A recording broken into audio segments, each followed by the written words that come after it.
नमस्कार, सुस्वागतम, वेलकम, अभिनंदन। मैं हूं डॉक्टर वाय राखी और आपका स्वागत अभिनंदन करती हूं। आज किसी ने मुझसे एक बहुत अच्छा सवाल पूछा तो मैंने सोचा कि इस विषय पर आपसे बात की जाए। किसी की मदर की तबीयत बहुत ख़राब है और डॉक्टर्स जवाब दे चुके हैं, लेकिन उनके प्राण नहीं निकल रहे। देखिए ना, कितनी अजीब बात है। ज़िंदगी में हम कभी कभी इस जगह पर पहुंच जाते हैं कि हम किसी अपने को इतने कष्ट में देखते हैं, शरीर में कीड़े पड़ रहे होते हैं और हमें ये लगता है कि अब उस व्यक्ति के प्राण निकल जाएं। वो इतने कष्ट में ना रहे क्योंकि अब उसके अंदर कुछ बचा ही नहीं है, बॉडी गल चुकी है, लेकिन फिर भी प्राण नहीं निकलते। अब हमारे देश में तो ऐसा वाला विधान नहीं है कि हम ऐसे व्यक्ति को इंजेक्शन दे के इच्छा मृत्यु दे दें, नहीं है हमारे यहाँ पर ऐसा।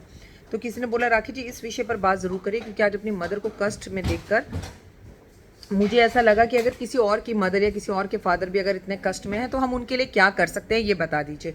तो मैं आपको बताऊं, ऐसा व्यक्ति जिसकी मृत्यु होने वाली है पर मृत्यु हो नहीं रही, शरीर प्राण नहीं छोड़ रहा, कष्ट और तकलीफें हो रही हैं, ये उसके पूर्व जन्म के कर्म है और इस जन्म में जो उसने कर्म किए हैं ये भी कर्म है। ऐसे में अगर हम 4-5 चीज़ें करें तो व्यक्ति के प्राण जल्दी निकल सकते हैं। हालांकि हम ये प्राण निकालने के लिए नहीं कर रहे हैं, हम तो ये उपाय सिर्फ इसलिए कर रहे हैं कि वो जिस कष्ट में है उस कष्ट से उसे थोड़ी राहत मिल जाए। सबसे पहला, तुलसी।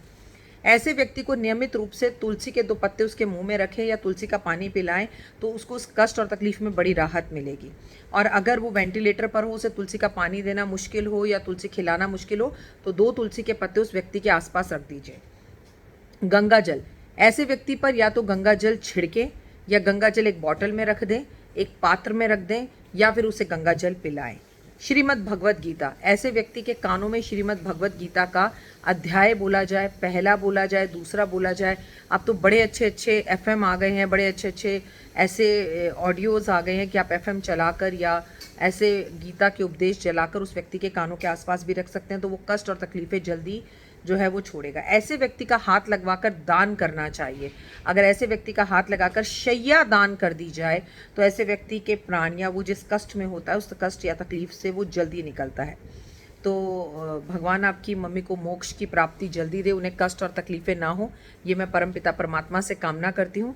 आप सब भी प्रेयर करिएगा। दूसरा, मैं आपसे एक बात बोल चुकी हूँ कि आज मैं आपके साथ 3 बजे, 3:30 बजे और 4 बजे लाइव होंगी। हमें चाहिए पीली सरसों, पीला कपड़ा और कुछ पैसे, कुछ सिक्के या नोट, और साथ में हमें चाहिए एक जटा वाला नारियल। आपने, उम्मीद है, मेरी वीडियोस देख ली होंगी और आपको ये जानकारी मिल गई होगी, और नहीं देखी तो समझ लीजिए।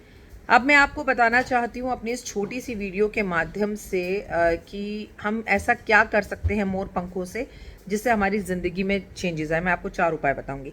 अगर कुंडली में कोई ग्रह दोष है और आपका कोई ग्रह नीच का है या किसी गलत ग्रह के साथ बैठा है या उसकी महादशांतर दशा चल रही है और उस ग्रह की वजह से पर्टिकुलर आपको प्रॉब्लम हो रही है, तो आपको मोर पंख हाथ में लेके उस ग्रह का बीज मंत्र पढ़ना चाहिए, उस ग्रह का गायत्री मंत्र पढ़ना चाहिए। हर ग्रह का अपना एक अलग गायत्री मंत्र होता है, उसे पढ़ने से आपके कष्ट और तकलीफें दूर होंगी। कोई भी काम आप अपने हाथ में मोर पंख लेकर करते हैं तो उसमें सक्सेस रेट ज़्यादा होता है। घर में अगर नकारात्मक ऊर्जा दूर होने का नाम ही ले रही तो घर के ईशान कोण में श्री कृष्ण भगवान की एक तस्वीर लगाकर उस पर मोर पंख लगाइए। घर से नकारात्मकता दूर हो जाएगी और घर में पॉजिटिविटी फैलेगी। घर में अगर लड़ाई झगड़े बहुत हो रहे हैं, कलह का माहौल बहुत ज़्यादा हो रहा है, आपको गुस्सा बहुत आ रहा है, तो अपने घर के दक्षिण की तरफ, ये मेरे घर का दक्षिण है, अपने घर के दक्षिण की तरफ आप कुछ मोर पंख लगाइए। ऐसा करने से आपके घर के ग्रह कलेश खत्म होंगे। अगर आपके घर में कर्जा बहुत ज़्यादा बढ़ रहा है तो हर मंगलवार शनिवार हनुमान जी की प्रतिमा में सिंदूर लगाकर, मोर पंख लगाकर, फिर उस मोर पंख को जल में जल प्रवाह कर दीजिए।